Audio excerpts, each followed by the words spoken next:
Good afternoon, everybody. This is Jeff J. Brown in beautiful Shenzhen, China, just south of the Tropic of Cancer and just north of Hong Kong.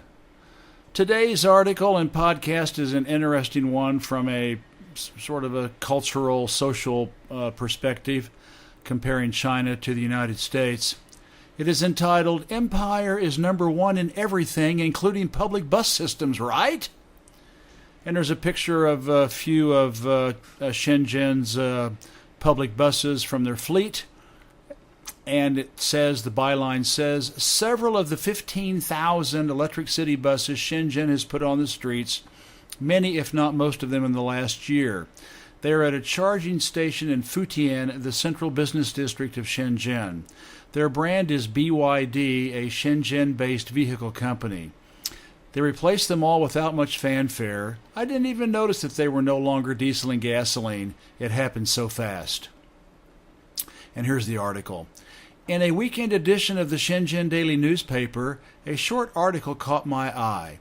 The title is, Shenzhen to test self-driving electric buses on 2 routes.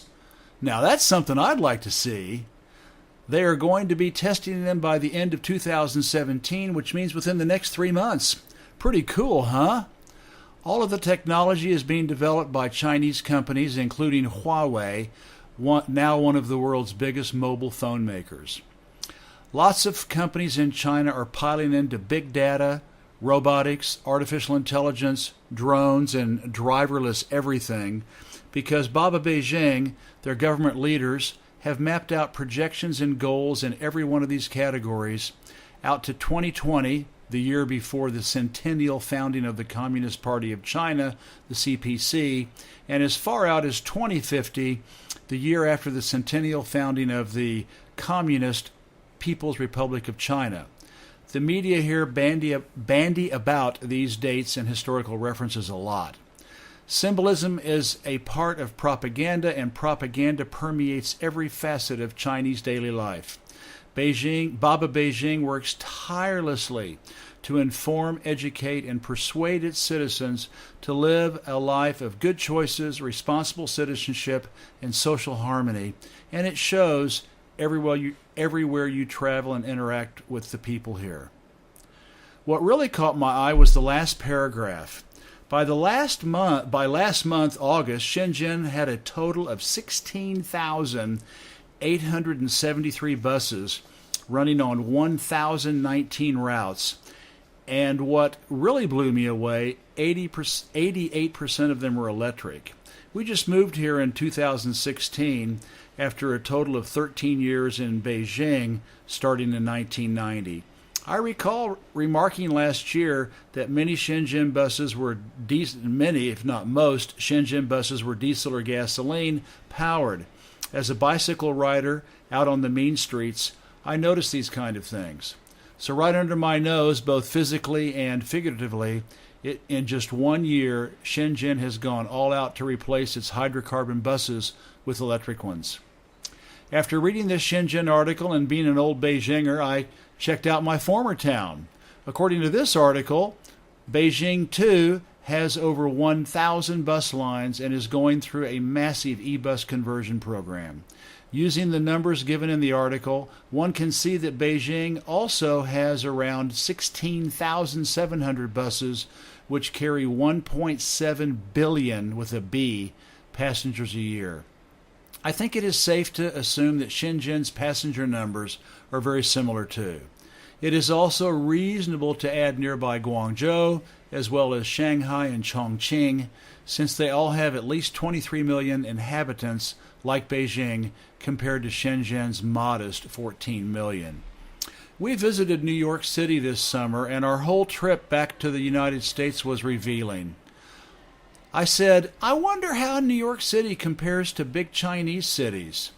So I get to their webpage where it says in large font, the New York City Bus System. The New York City Transit Authority, NYCTA, operates the world's largest fleet of buses, 4,373 public buses, serving over 666 million people a year. Really? the world's largest fleet of buses with 4,373 vehicles? But didn't we just read that Shenzhen and Beijing have about 4 times as many buses? New York carries 66 million passengers a year. But what the hey? Beijing and surely Shenzhen, Guangzhou, Shanghai, and Chongqing carry 3 times that many, 1.7 billion annually. I suspect that Seoul, Korea, and Tokyo, Japan are in the same league too. I am not saying that New York City does not have a good bus system, or that it does not render a valuable service to its citizens. But when you bark out, "We're number 1 in the world," it behooves you to do a little research and fact-checking before bragging.